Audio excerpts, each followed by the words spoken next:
Hey guys, welcome back to my channel. It's Z here. Yeah, I'm about to get so just a little quick update. She's up because she took a quick nap and for some reason she hasn't been wanting to go to sleep. But after this video, we're gonna take the time to put her to sleep. So today we're gonna be doing a question and answers. I asked people to ask me questions about motherhood, transitioning, pregnancy, things circling those, just for a quick update for this video. And I wrote them out. I have 3 questions on each card, so I'm not gonna be able to get to like all of these cards. There's a lot of cards here.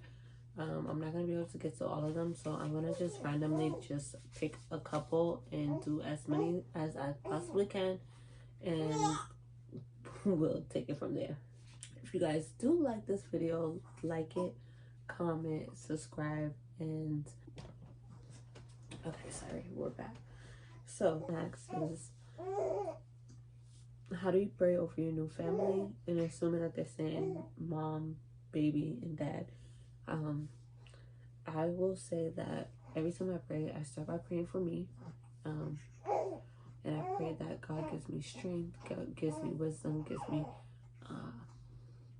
guidance, and so forth. After I pray for me, I pray for baby, and then I pray for protection, for peace, for happiness, joy, just the things that is circled by love for her. And then I pray for dad. And for dad, I pray the same thing. I just, dear God, give his name, ask for protection, ask for peace, ask for healed heart, healed mind, healed body, soul, and so forth. I ask that God blesses my family and allows us to, I don't know how to say it, but it just allows us to make moves in the right direction as a family. So yeah, that's that. What's the biggest change you made since becoming a parent? And the biggest change: drinking, smoking, and not to say that I'll probably never do these things again, but as of now, the mindset. So the biggest change is my mindset, I should say. So change mindset all around. Has your view on love changed since becoming a parent? No, I don't think it changed. I don't think that my view on love changed. I think that it opened up more. It broadened. I still have the same take on it. Relationship wise, I've always been like a lover girl, like at heart. So family and friends, I still have the same type of love. I am a lot more patient nowadays, so that part of love is, I have a more tolerance to deal with things out of the strength of love, if that makes any sense. And I have a little baby, and moms know that that type of love is just like unconditional love. That's the true definition of unconditional love. No matter what she does, I will never love her any less than what I love her now. What strengths did you discover in yourself since becoming a mom? Let's just stick with patience and forgiveness is the 2 main strengths that I discovered in myself. Okay. Second question: what are some of the best advice you received before having a baby that is useful now? And I really like this question because the number 1 advice that I received before having a baby that I use now is, do not take everybody's advice, because all new moms, well, not all new moms, but a lot of new moms, when you're about to have your baby, a lot of people are going to tell you, this is what you should do, you should try this, do that, and give you so much feedback, especially parents, partners, family members that have babies, friends, babies, and it's really like the closest people to you, which is given to you like out of the strength of love, out of good intent. But when you're having your own baby, sometimes it's a little difficult to keep up with everybody's opinions and ideas and try to utilize them, because you have your own way. You have to learn, you and baby have to learn together, and it's a intimate type of bond, which you you just can't take everybody's advice. Like, you would drive yourself crazy, and not everybody's advice is going to work for you and baby. So that's that. Another one that I can use that is more pinpoint, that I really like, is put the baby in the bassinet or crib or whatever you're using for the baby to sleep in. Put the baby in it, because without that, oh, Jesus, you will be fighting for your bed back. And I'm learning that. So every night I'll start the baby off in my bed, and when she falls asleep, I put her in her bassinet now. And sometimes it's a go to sleep, wake up, go to sleep, wake up, because she's not used to the comfort of the bassinet. She's used to being in my bed, so it's like a transition now. And she's 2.5 months, so it's a transition because they're now getting on pattern. And yeah, when her dad is not here, she sleeps in my bed often, but when he comes here, she's not able to sleep in my bed, so it makes bedtime a lot more difficult. So if I would have started that from the jump, we wouldn't be here right now. But that's another story. Next question: what advice would you give new moms? Take your time, be patient,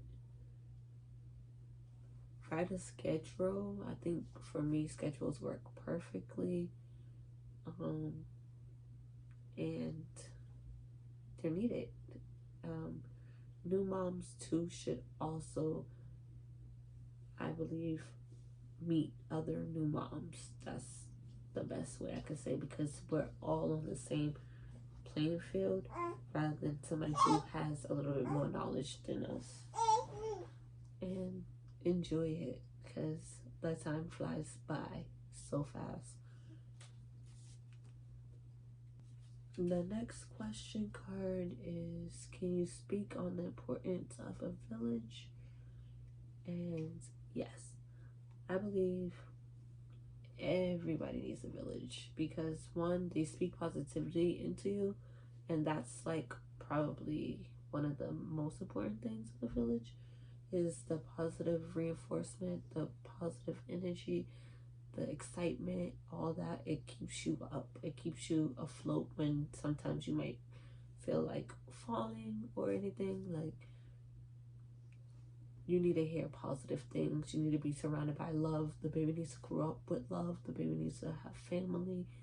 And not saying anything if you don't have those things, but it is very important to surround yourself with some type of things like that. So even if you don't have your own family, or your partner doesn't have family, getting involved with the community is also a village that could help you raise a baby.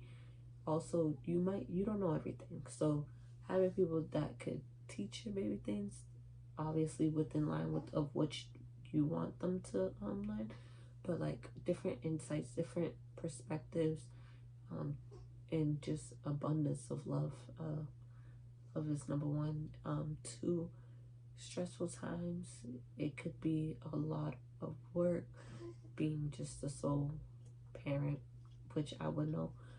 And at this age, she's not really like staying with anybody, like for babysitting purposes. Like, I'm always here for the most part, but like, if you want just a second, to make things a little quicker, you could have somebody like watch the baby for a little bit or whatever, just to take your you time and get that little decomposing time to yourself. So the village also reinforces discipline, I believe, in my opinion, so it makes things easier growing up. Can you speak on mental health and needing someone to talk to? This question I really like a lot too, because mental health is number one. Going into this, I did think about mental health a lot because of the fact of a lot of women suffer from postpartum depression, and I just didn't want to go through a dark depression. Okay, so I didn't want to go through a dark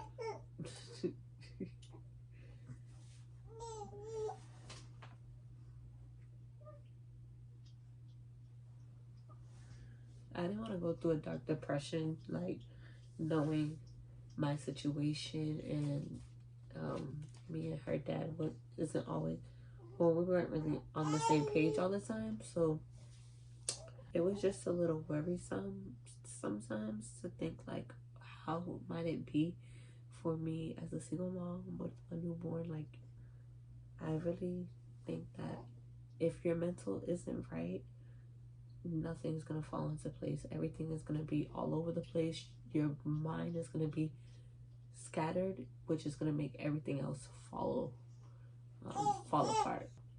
When you're under attack, the first thing that people or the enemy will try to attack is your mind, because they know everything is followed by that. So that's really important to make sure that up here is right before anything else. And then needing someone to talk to, I heavily recommend getting involved with the community, getting involved with mom groups, baby activities. That's what I do, and I think that it's really helpful because you learn different things that work for different people, and you see what you can learn from them to incorporate in your own situation. For some reason, when I'm talking, she wants to talk. But yeah, so getting involved, you're able to learn from them, and you're able to see what you can incorporate into your own life, and you feel supported by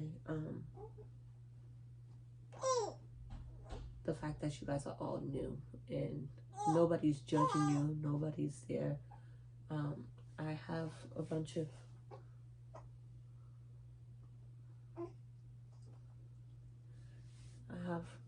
cousins, friends, just cousins and friends that had babies this year, and we all support each other. We're just able to bounce off of each other. So, and it's just such a different experience than speaking to people that don't have kids or already had kids like a while, So yeah, but it is good to talk to those people too, because you can learn from everybody. So don't get me wrong.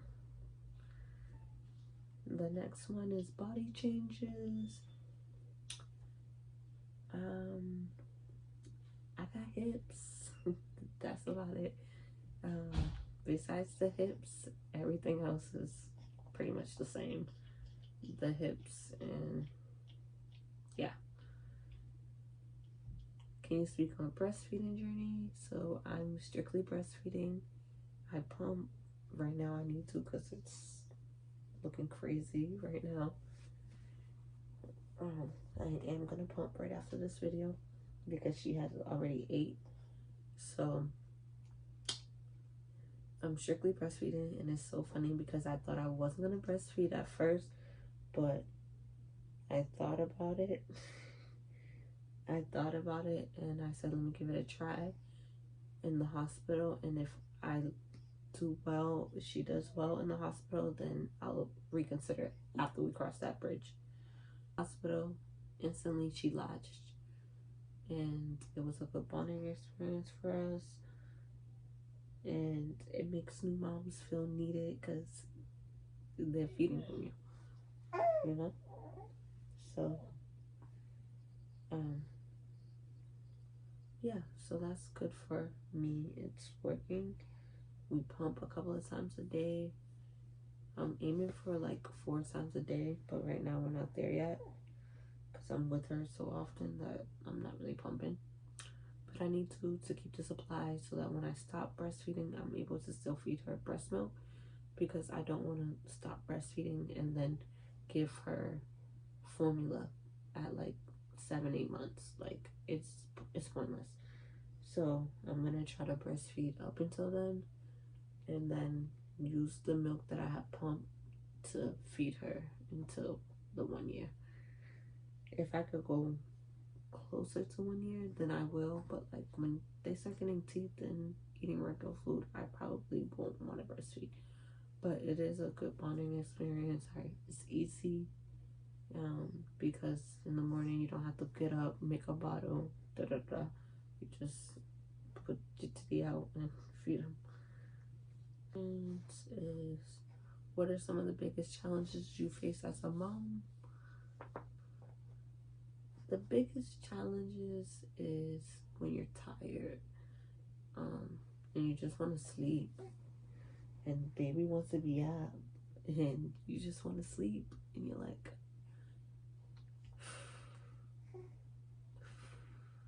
I just want to sleep. Like, can you go to sleep? Can you sleep? Can you sleep? And it's like, I think that's one of my biggest challenges. It doesn't happen too often. It's really just started like recently. It's not too many times that that's been a problem for me, but when it does come around, it is a big issue for me, well, struggle for me, challenge for me, because I want to sleep when I want to sleep.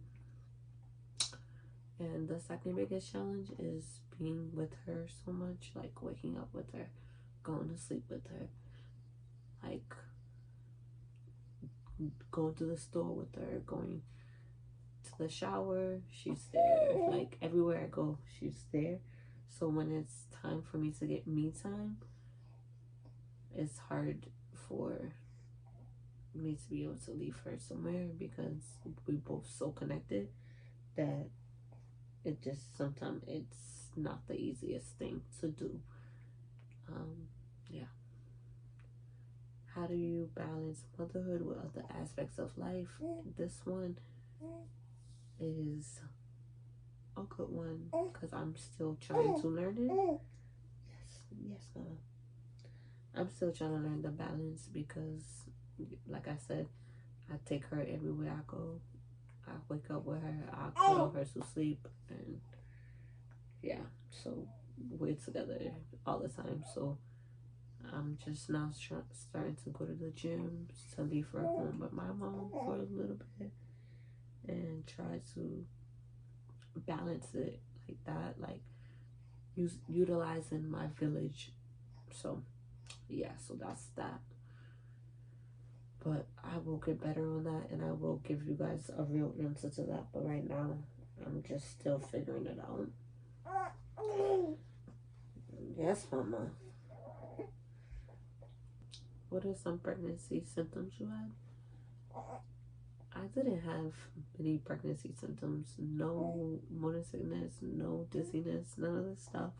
But when I did turn 8 months, I started having real back pain and real pelvic pain. But besides those two symptoms, at 8 months, 8.5 months, I had nothing.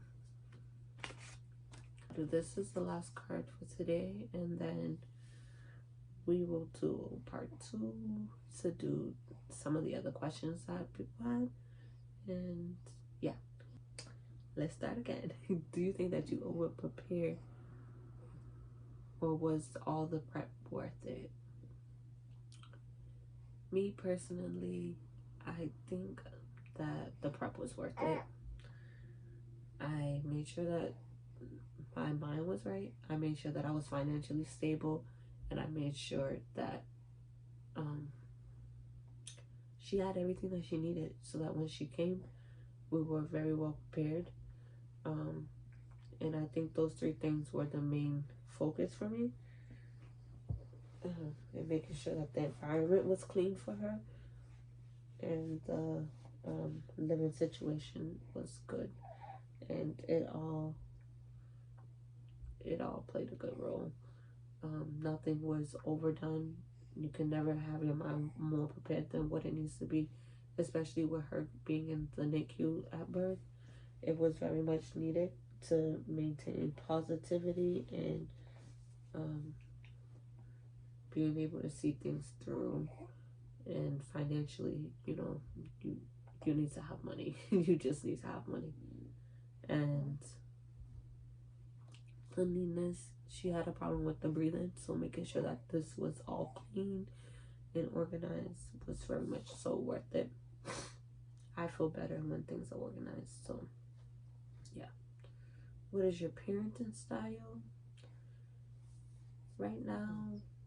Oh, and the second part of this question is, do you plan to change your parenting style, or are you flexible?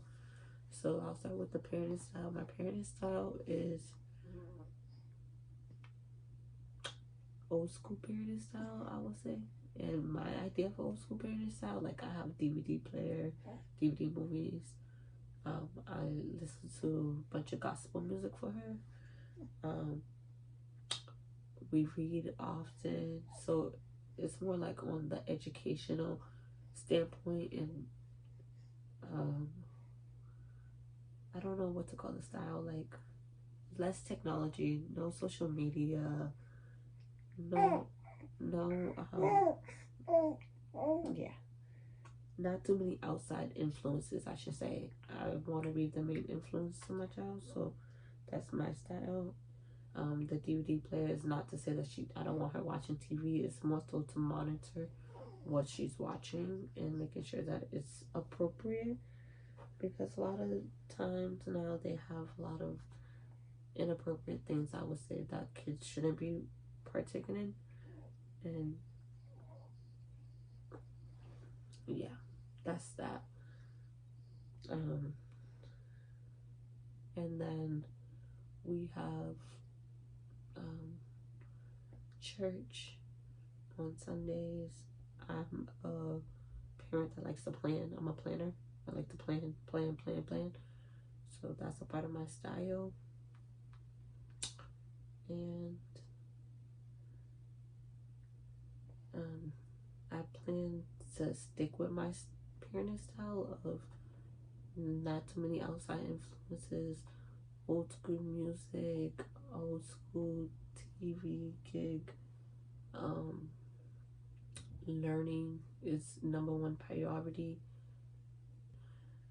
and I am flexible. Like if anybody has like ideas or suggestions, like if her dad was to suggest me something, it's not like I'm gonna say this is just the way to do it and that's it, because in order to be a good teacher you gotta be a good student. So I'm still a student in this game. This is my first kid, so if my mom or family members or her godmother, father, whoever had any things like, oh, you probably should try this, or even people that I encounter at the mom groups say like, you should try this or you should try that, I am open to trying it, as long as I think that it's falling in line with positivity.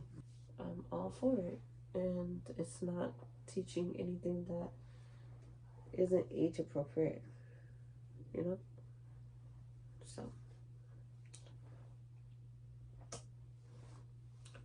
yeah. So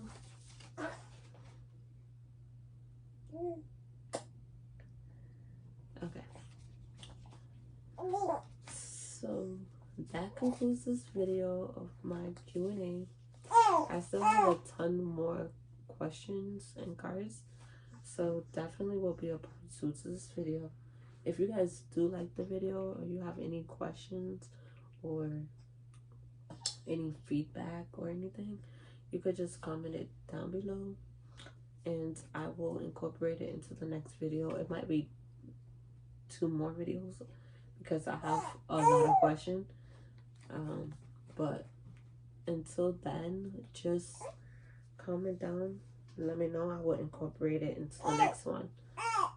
And on that note, baby girl is ready for bed. Okay, you ready for bed? She's gassy, so that's why she's up right now.